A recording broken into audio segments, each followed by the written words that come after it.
Let us solve some question from sound waves. So question number 1 is derive the relation between wave speed, frequency and wavelength of a progressive wave. देखिए अब एक wave को complete एक cycle चलने के लिए we से time T लगता है. ठीक है, अगर इस वेव की स्पीड वी है और ये लैम्बडा डिस्टेंस चलती है, so we can write that velocity is distance covered is lambda in one time period. Okay, let's say this is equation number 1. वही यहाँ पे लिखा है इक्वेशन 1 में. The frequency n of the progressive wave is given by n is equals to 1 by t because there is an inverse relationship between frequency and time period. Okay, so in equation 1 you just write 1 by t is n, you will get this value v is equals to n lambda, and hence we can write wave speed is equals to frequency into wavelength. Okay, now come to question number 2. Distinguish between transverse and longitudinal waves. So let us see one by one. So in transfer waves, the particle of the medium vibrate perpendicular to the direction of propagation of the wave, while in longitudinal waves particle vibrate parallel to the direction of propagation, or we can say they vibrate along the direction of propagation. This is the first difference. They form like transfer waves form crest and trough. This is like a transfer wave, it forms crest and trough. Okay, while longitudinal waves form compression and rarefaction. ये compression और rarefaction form करती है. like spring की कुछ waves होती है. ये देखिए, ये खुला पार्ट जो है दिस इज़ रेयरफैक्शन, और ये जो है पार्ट ये होता है compression. There are no pressure and density variation in the medium. Okay, so transverse waves में कंप्रेशन रेयरफैक्शन फॉर्म नहीं करते. ठीक है, इसलिए प्रेशर और डेंसिटी का कोई लेना देना नहीं होता है ट्रांसफ़र वेव से. लेकिन यहाँ पे अगर ऑब्ज़र्व किया लॉन्जिट्यूडनल वेव्स में, तो यहाँ पे कंप्रेशन बनते हैं और इस रीजन में बनते हैं रेयरफैक्शन. ठीक है, तो जिस रीजन में कंप्रेशन बनते हैं वहाँ पे जो प्रेशर है वो इंक्रीज़ हो जाता है. ठीक है, और जिस रीजन में रेयरफैक्शन बनते हैं वहाँ का प्रेशर कम हो जाता है. तो इसका मतलब there is a variation in pressure and density. Pressure और डेंसिटी में वेरिएशन होता है मीडियम के लॉन्जिट्यूडनल वेव्स के लिए. Now come to next one. For the propagation of transfer waves, the medium must be able to resist shear. It must possess the modulus of rigidity. In longitudinal waves, so for the longitudinal waves, the medium must be able to resist the change in volume, must possess bulk modulus of elasticity. So ये दो important है. It required bulk modulus of rigidity and it required bulk modulus of elasticity. ये सारी चीज़ें आपने elasticity में study की है. ठीक है, now come to the next difference. अगला डिफरेंस है it can propagate only through solid. जो ट्रांसफ़र वेव्स है वो सॉलिड के थ्रू ही प्रोपोगेट हो सकती है. It can propagate through any material medium, solid, liquid और गैसेस. इसका जो बेस्ट एग्जांपल है वो साउंड वेव्स है. ये सॉलिड, लिक्विड और गैसेस सबसे पास हो सकती है longitudinal waves. Only transfer waves exhibit polarization and can be polarized. Longitudinal waves, they do not show the phenomena of polarization. देखिए polarization का phenomena that you will study in 12th class, this can only be proven by transfer waves. ठीक है, वो complete topic ही है polarization, Malus law, everything. लेकिन longitudinal waves polarization का phenomena show नहीं करती है. Now come to the next question. There is a numerical. The wavelength of sound note is 1 meter and 2.5 meter in liquid.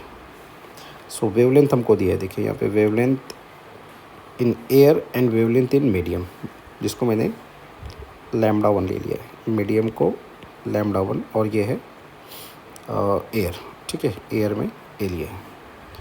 Find the speed of sound in liquid, हमको speed of sound that is v1 हमको calculate करना है, और speed of sound in air it has been mention as 330 metre पर second.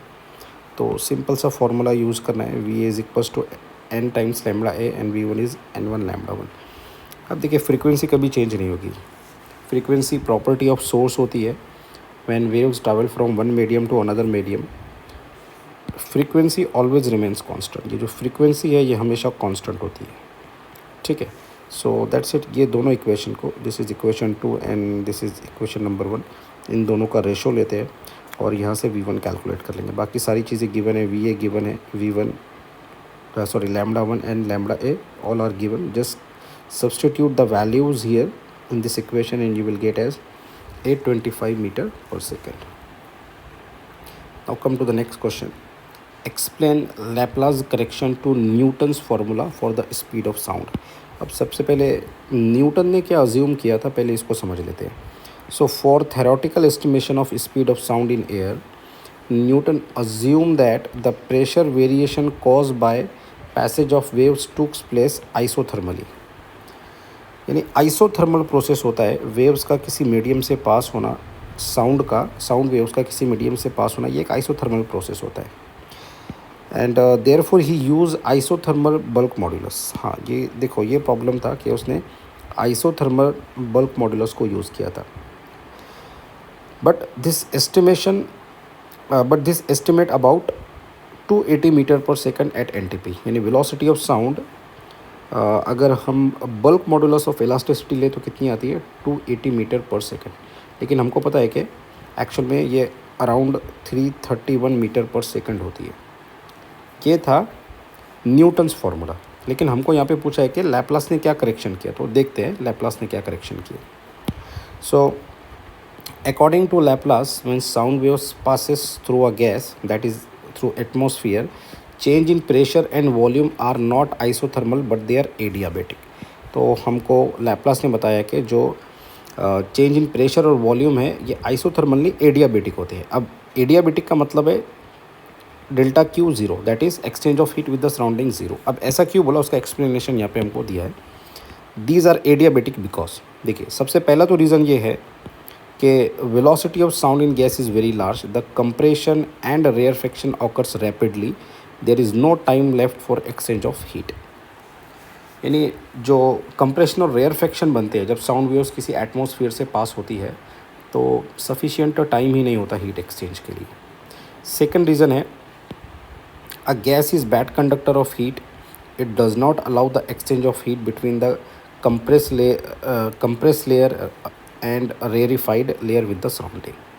ठीक है, एक तो gas bad conductor of heat भी होता है एटमॉस्फेयर, इसलिए अलाउ ही नहीं करता है हीट एक्सचेंज को।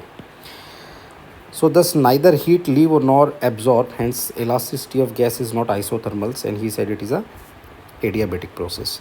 सो हमको पता है कि वेलोसिटी ऑफ साउंड कितना होता है, तो ये न्यूटन्स फार्मूले से हमने निकाला था, v is equals to √KA divided by P। Now where KA को हमने बोला कि ये एडियाबेटिक बल्क मॉड्यूलस है जो कि न्यूटन ने यूज़ किया था। ठीक है, now we will change it और हम सॉरी ये KA एडियाबेटिक बल्क मॉड्यूलस है, हमको न्यूटन का चेंज करके लैप्लास का करेक्शन लेकर आना है। ठीक है, क्योंकि लैप्लास ने बोला ही था कि ये एडियाबेटिक है। सो यहाँ से मैं सिंपली KA की वैल्यू गैमा इंटू P रखता हूँ। अब गैमा क्या होता है, that you know very well कि गैमा है ratio of two specific heat. ठीक है, CP होता है specific heat at constant pressure और CV होता है specific heat at constant volume. So now P atmospheric pressure होगा और यानी यहाँ पे P एटमॉस्फेरिक प्रेशर होगा और ये सारी वैल्यूज़ इक्वेशन 2 और 1 से अगर हम यानी KA की वैल्यू एटलीस्ट ये जो KA है ना इसकी वैल्यू अगर मैं इस इक्वेशन में रख दूँ तो मुझे मिलेगी ये equation that is V is under root gamma P divided by rho. ये है Laplace correction. It is a Laplace corrected formula for velocity of sound waves in the gas. Actual में इतनी वेलोसिटी होती है गैस की, velocity of sound होती है इन atmosphere.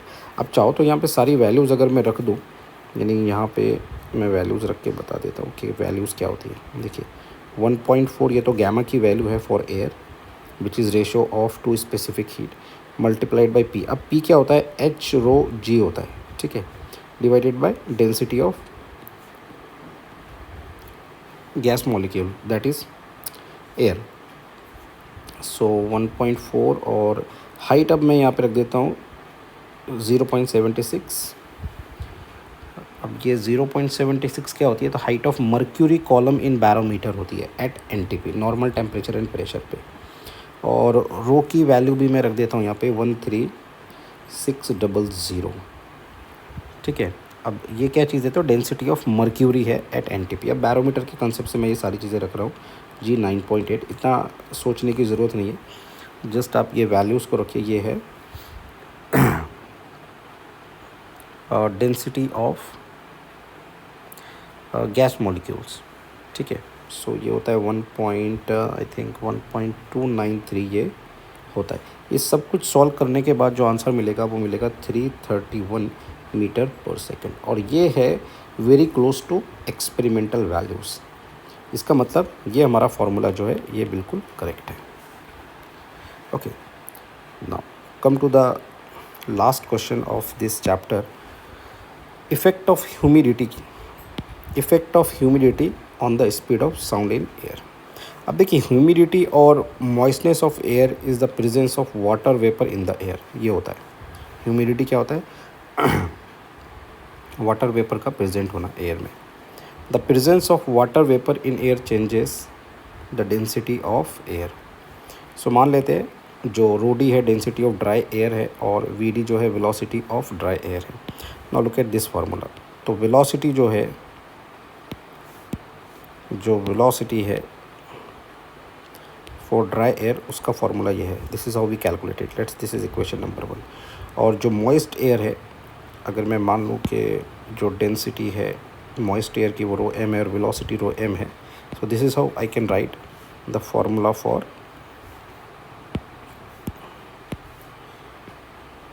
velocity of sound in the moist air. Let's say this is equation number 2, ठीक है.